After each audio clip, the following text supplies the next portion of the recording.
Good morning, it's Richard from Love Brewing, and we're going to make some wine today. I'm really looking forward to spending a bit of time with you, showing you how we're going to produce our own wine. We've got two kits here that I brought today, which I think are great for starters, and we'll talk you through those. The first one we've got is the Wineworks Premium, and the second one is the Wineworks Superior. Both of them are designed for fairly quick drinking. What we try and do when we get you going at the start is we need to get some stock into you. So both these wine kits are designed for fairly quick making, 7, 10, 12 days, and then you'll be able to drink them fairly quickly afterwards. Once you've got a bit of stock in, then we can start looking at better quality wine kits, which obviously take much longer to be made. So we'll actually demo, we're going to do the Superior wine today, we're going to make that, but just before we go into that, I would just like to cover a couple of topics. Most important things when making wine, as with beer, as with everything, is cleanliness and temperature. If we can get those two right, it's very, very difficult to get a failure. So temperature, what we're looking for is we're looking for a nice room temperature, somewhere between 20 and 25, which is going to be ideal for our fermentation. Fermentation with these kits is going to be taking sort of 5 to 7 days, something like that. So we're looking for a constant temperature around that order. We don't want it fluctuating. We want to try and keep it nice and constant. Cleanliness. Well, everything that comes into contact with the wine needs to be sterilised. Obviously our equipment needs to be clean, but we also need to sterilise it. So we've got modern sterilisers, which are all included in the starter kits and obviously can be bought separately. The modern cleaners and sterilisers are used really in the brewers' pubs for cleaning the pipes and that type of thing. So they're very, very efficient. They're all chlorine based. So basically we just need to give it a real good sterilise and then rinse it with cold water afterwards. Okay, so let's just quickly look at the equipment we're going to use for fermenting. We've several options. We have a bucket, 25 litre bucket, nicely graduated on the outside. That's my personal preference, the bucket, but I'll run through the other options as well. We also have a 25 litre fermenter, again graduated on the side. This has a 4-inch neck. Obviously the bucket's got the big opening. This one's got a 4-inch neck, so we can still get our hand in to clean it. And the third option is a clear 23 litre carboy. Now, at this stage, we're going to start with a bucket, and with the majority of the starter kits we do the bucket and the fermenter. So let's look at the bucket and let's run through what we're going to do with that. I'll just move this out of the way for now. So the bucket, as I said, we need to sterilise. We need to sterilise the bucket and we need to sterilise everything that comes into contact with the wine. So our sterilising solution, all we're going to do is we need enough basically for 5 litres of water at the bottom. So we're going to take a tablespoonful of the steriliser, just sprinkle it in the bottom, and then nice if we can put hot water in. The steriliser seems to dissolve so much easier in hot water. So we can just run some hot water into the bucket. We run that until we've got 5 litres. Okay, so we've got 5 litres in the bucket, and all we're going to do is we're going to swirl it around the bucket so that it comes into contact with all sides of the bucket.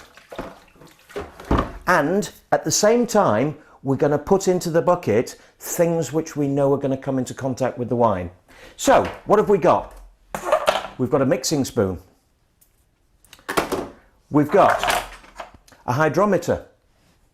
We have a thermometer. We have our airlock. And we've got our bucket lid with the grommet. So I'm going to push those into the bucket. I'm going to put these in the bucket as well. And as before, I'm just going to keep swirling it round. So it comes into contact with all parts, and I'm going to repeat this process for the next 20 minutes. So while I'm doing that, we're going to stop the actual filming, and I'll let the steriliser do its work, and we'll be back in a minute. We've left it now 20 minutes. I'm just going to pour out all the sterilising solution from the bucket. I've still got the bits inside, so there's the thermometer, hydrometer. You can probably hear rattling away in there. And what I'm going to do now is I'm just going to rinse it with some water to just get rid of all the chlorine-y smells that are there. And that's rinsing the buckets, the spoons, the hydrometer, thermometer, airlock and bucket lid. So again, I'll just pour that away. So just make sure anything that's come into contact with anything that's going to come into contact with the wine has had a really nice sterilisation, because that way you know everything's lovely and clean. That's great. So our equipment now is nicely sterilised, and we can have a little look at what we're going to do with the wine kit. This is the Superior, the Wineworks Superior, and in here we've got a sachet pack, which I'll run through in a minute, some extra grape juice, and we have the bag of grape juice. Now, it might be in this particular wine kit you have a choice of either a bag like this or one with a jerry can, a plastic container. So whichever one you get, do not panic, because obviously our juice comes from all over the world and certain manufacturers have different types of facilities. So we've got in here the grape juice. We've got approximately 5 litres of grape juice and sugar blended, and we're going to take that and we're going to pour it into our wine, our bucket. So nicely unscrew.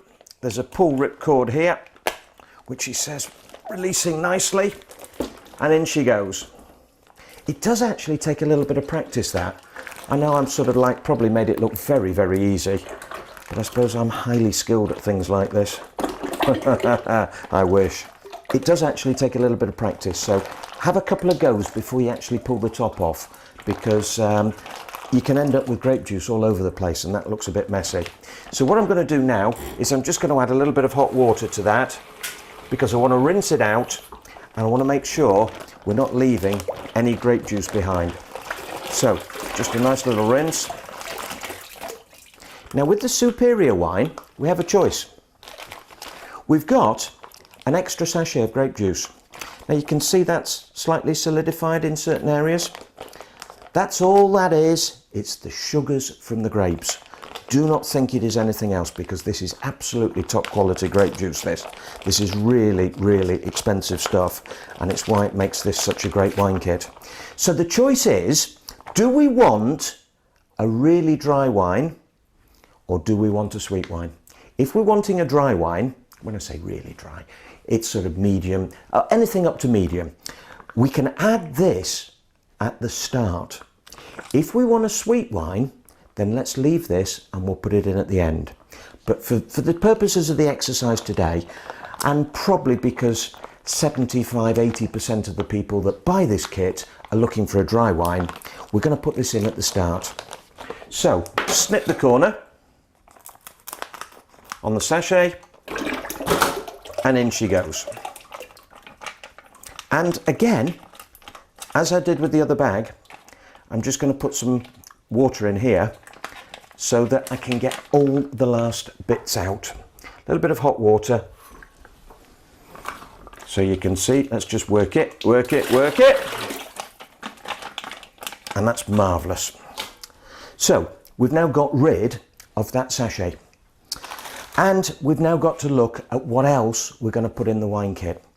Now, with this particular one, we've got obviously some yeast, but I'm going to add the yeast at the very end.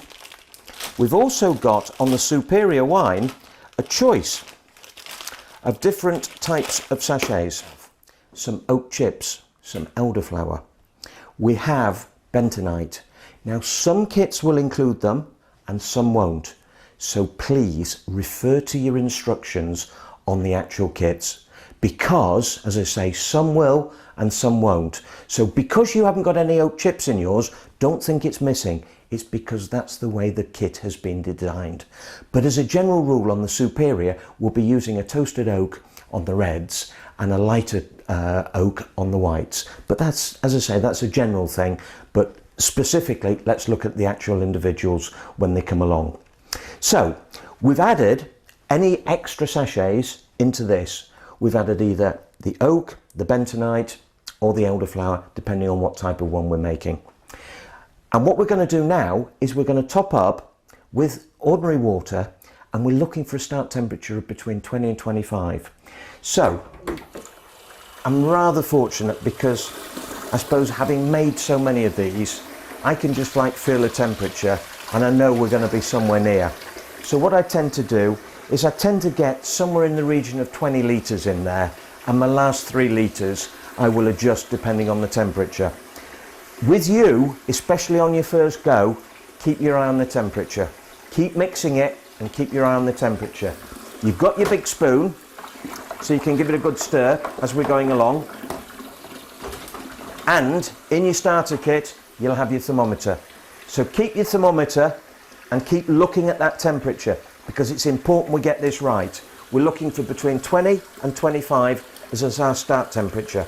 Now, bearing in mind that this wine is going to get fermenting, it's not a problem touching it with your hand, as long as you're nice and clean.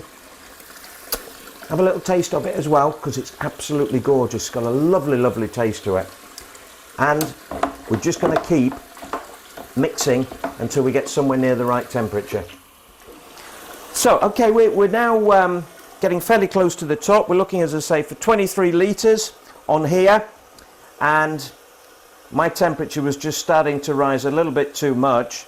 So I'm now adding the final amount in cold water. As you can see, my start volume is 23, which is what we're looking for. 23 litres, that is. We're now just about ready. We're going to give it a nice good mix. And one final thing. Before we add the yeast, to be honest, it doesn't matter if we've added the yeast, but I like to do it before. We've got our hydrometer. Now, what does a hydrometer do? Hydrometer measures the gravity of the liquid. So the more sugars that are in the liquid, that can be either granulated sugar, it can be sugar in the form of grape juice, because obviously the grapes have sugar inside them. It's anything that's going to increase the gravity. So for example, if we were using bananas or raisins or things like that, that would increase the gravity of the liquid. So we're going to drop this in and we're going to take a reading of the actual liquid. We're looking for somewhere in the region of 1070-ish. Might be 1075, might be 1080, might be 1068. We're going to drop that in the liquid, and we read across the liquid line. So the liquid line will tell us what the gravity of the must is. And in this case, we're looking at 1075, which is just a nice start gravity. You will also see, the 2 reasons for doing this. You'll also see on the website how we can actually calculate the alcohol content of this wine when fermentation is finished. So that's the first reason we do it. The second reason, and far more important, is we need to know that fermentation is going to take place. So as fermentation takes place, what will happen is this will drop further and further and further into the liquid, and we'll end up at the end of fermentation with this hardly sticking out. Now, people say to me, how do you know fermentation's taking place? Well, there's several gauges. The first is that you'll see a very small amount of light bubbling coming through the liquid. Another thing you'll see is when we put the lid on and we've got the airlock, you'll see bubbles coming through the airlock. These are just gauges. The only surefire way to know that fermentation is taking place is by using this piece of equipment. This to me is like your dipstick on your car. You wouldn't go putting oil in your car unless you've checked your dipstick. This is just the same. We need to check this and make sure that it's doing the job. Don't worry as well about opening the lid during fermentation. People say to me, "Ooh, I didn't want to touch it. I didn't want to see whether there was, I was being careful. I didn't want to get any infections in it." Yeah, that all makes sense. But while fermentation is taking place, gas is coming off the liquid. As gas comes off the liquid, it's very difficult to get any infection going that way because everything is coming this way. So don't worry about opening it. Don't worry about checking your hydrometer. That's good. It's all good practice. People say, what about stirring it? If you want to give it a stir, give it a stir. Doesn't matter as long as your equipment is clean and sterilised. Okay, so we've taken a reading. What we're now going to do is add our yeast. Again, snip the corner, just sprinkle it in. This yeast has actually got a blend of nutrients in it as well, so that will make sure that the yeast actually feeds well. For those who don't know, yeast is absolutely fantastic. It's a wonderful, wonderful product. It's almost like a human being because it's got so many facets to it. What I'm doing now is I'm just folding this yeast into the liquid and making sure it's nicely dissolved. But yeast, what it does, it converts the sugar to alcohol. As it converts the sugar to alcohol, it will give off CO2. And as we've said on the hydrometer will start to drop further and further into the liquid because alcohol is thinner than water. So if we did a gravity reading on water using our hydrometer, it would be exactly 1,000.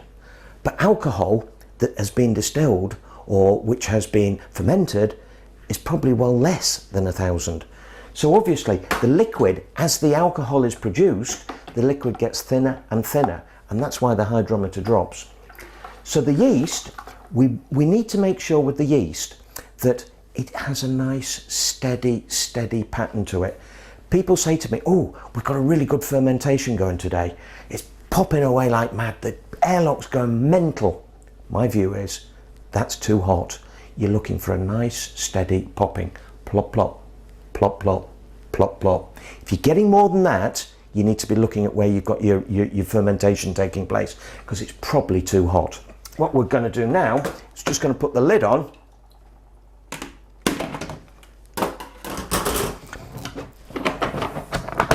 Like so. This is our airlock, and the airlock wants to be half filled with water. So, I don't know if you can see, the water line is here. It's half full, and as fermentation takes place, what will happen is the air will go up through here, pass through the water and out the airlock.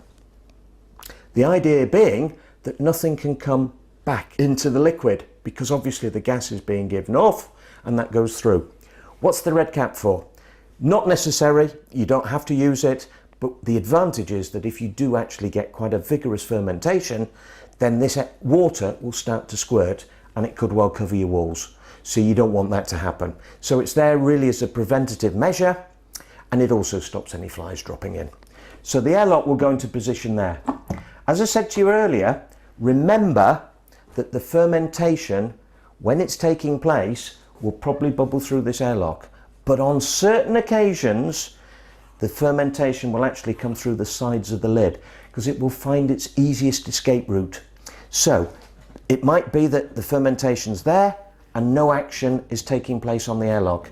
So before you contact us to say the thing hasn't started, check it on your hydrometer. Remember, hydrometer is an absolute must for your winemaking. So let's have a little leave of this and let the fermentation take place.